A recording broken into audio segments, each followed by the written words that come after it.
Bismillah, Assalamualaikum warahmatullahi wabarakatuh. Alhamdulillah wa syukurillah wa sahbihi wa mawala. La hawla wa la quwata illa billah, amma ba'd. Alhamdulillah, kali ini saya bisa memberikan sedikit materi tentang kelompok saya, yakni dalam bagian asal-usul Bani Umayyah Timur. Baik, Bani Umayyah itu bermula dari peristiwa Takhim atau Perang Siffin dipaparkan oleh Abdus Syafi Muhammad Abdul Latif dalam Bangkit dan Runtuhnya Khalifah Bani Umayyah.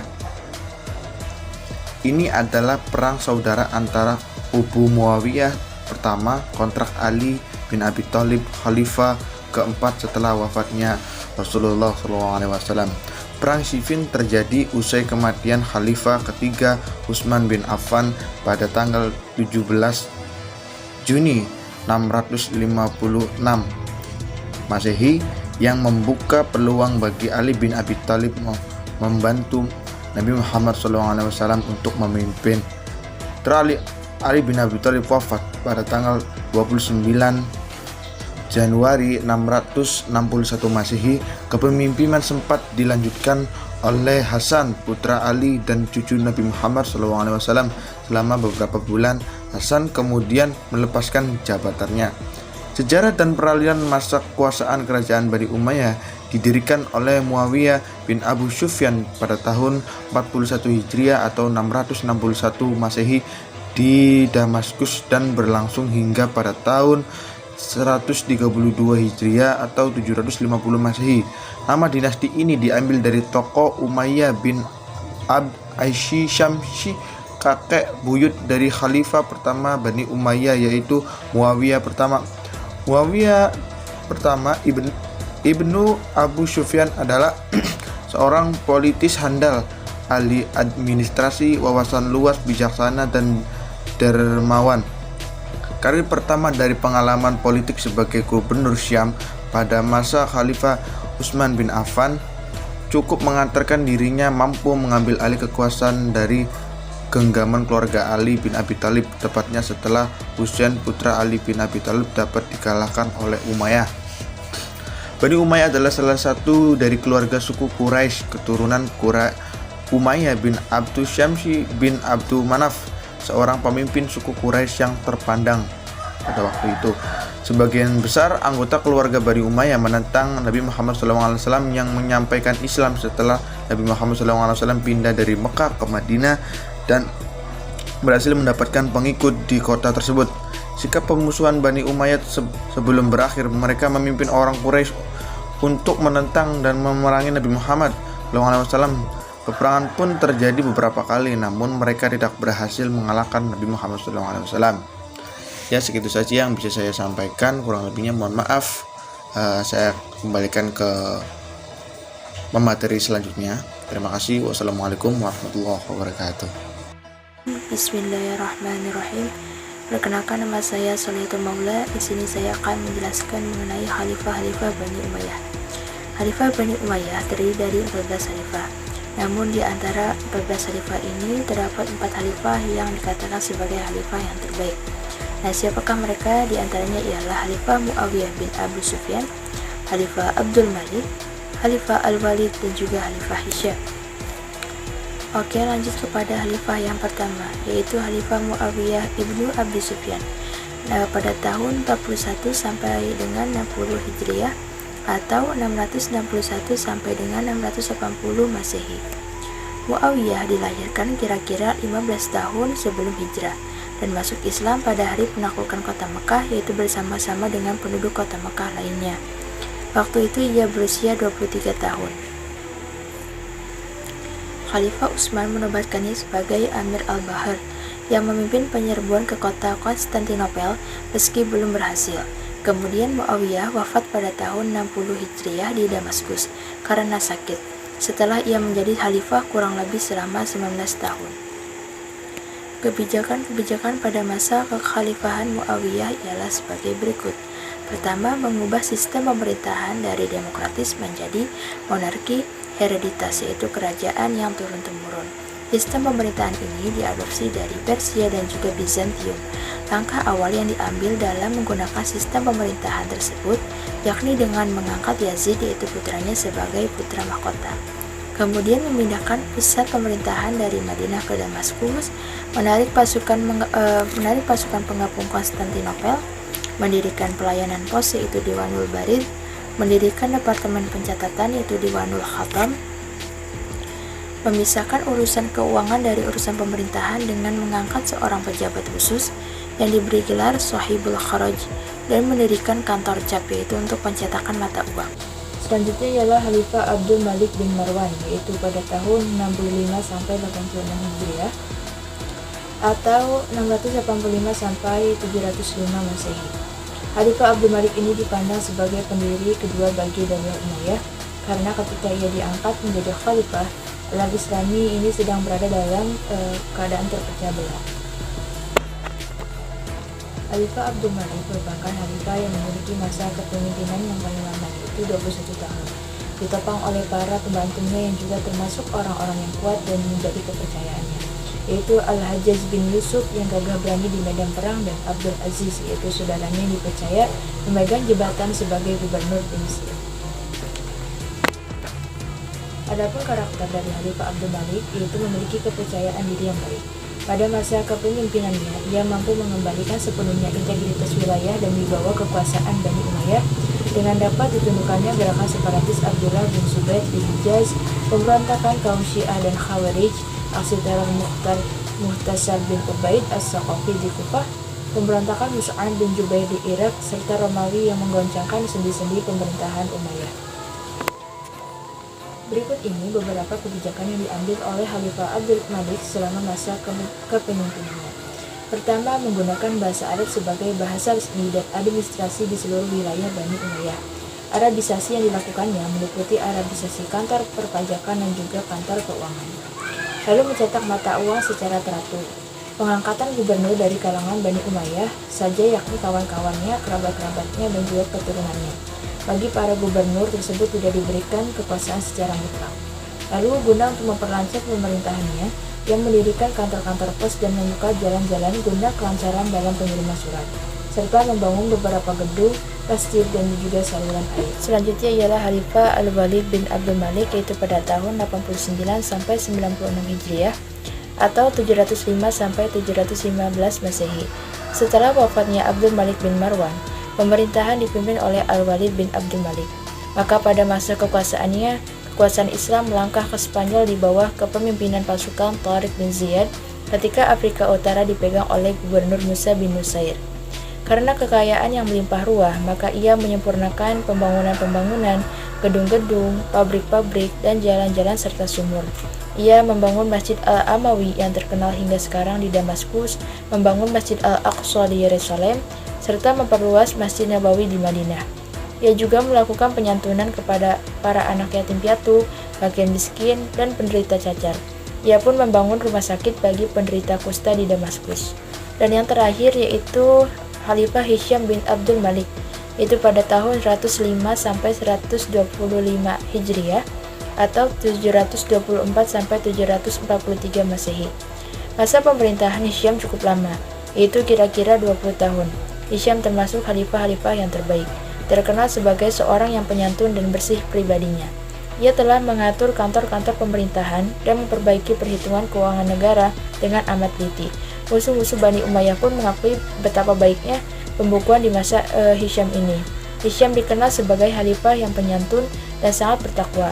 Hisham adalah seorang penyokong kesenian dan sastra yang tekun. Kecintaannya kepada ilmu pengetahuan membuat ia meletakkan perhatian besar kepada pengembangan ilmu pengetahuan. Hisham wafat pada tahun 125 Hijriah atau 742 Masehi. Oke, selanjutnya materi mengenai sistem pemerintahan Bani Umayyah.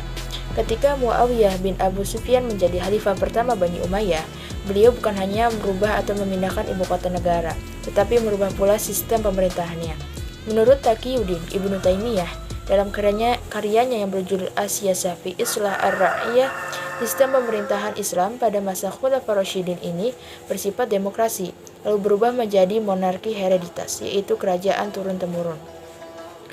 Suksesi kepemimpinan secara turun-temurun dimulai ketika Muawiyah mewajibkan seluruh rakyatnya ini untuk menyatakan setia terhadap anaknya, yaitu Yazid. Perintah Muawiyah ini merupakan bentuk pengukuhan terhadap sistem pemerintahan yang turun-temurun yang dibangun oleh Muawiyah. Tidak ada lagi suksesi kepemimpinan berdasarkan asas musyawarah dalam menentukan seorang pemimpin baru. Muawiyah telah mengubah model kekuasaan dengan model kerajaan. Kepemimpinan diberikan kepada putra mahkota. Lalu Muhammad Suhaidi dalam bukunya yang berjudul Dinasti Bani Umayyah, Perkembangan Politik, Gerakan Oposisi, Perkembangan Ilmu Pengetahuan, dan Kejatuhan Dinasti. Di sini beliau memaparkan dengan berlakunya sistem monarki tersebut, maka orang-orang yang berada di luar garis keturunannya itu tidak memiliki ruang dan juga kesempatan yang sama untuk naik sebagai pemimpin pemerintahan umat Islam. Sekian pemaparan materi dari saya.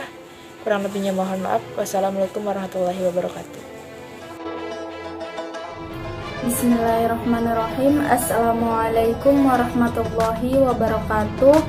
Sebelumnya perkenalkan, nama saya Rohmah dengan NIM 19081011087 dari kelompok 4 Sejarah Peradaban Islam Klasik. Di sini saya akan menjelaskan mengenai hasil peradaban pada masa Bani Umayyah Timur dan faktor kemunduran pada masa Bani Umayyah Timur. Yang pertama yaitu mengenai hasil peradaban pada masa Bani Umayyah Timur. Nah, adapun hasil peradaban dari masa Bani Umayyah Timur ini antara lain yaitu yang pertama adalah arsitektur. Arsitektur atau seni bangunan pada zaman Umayyah Timur bertumpu pada bangunan sipil berupa kota-kota dan bangunan agama berupa masjid-masjid. Yang kedua yaitu organisasi militer.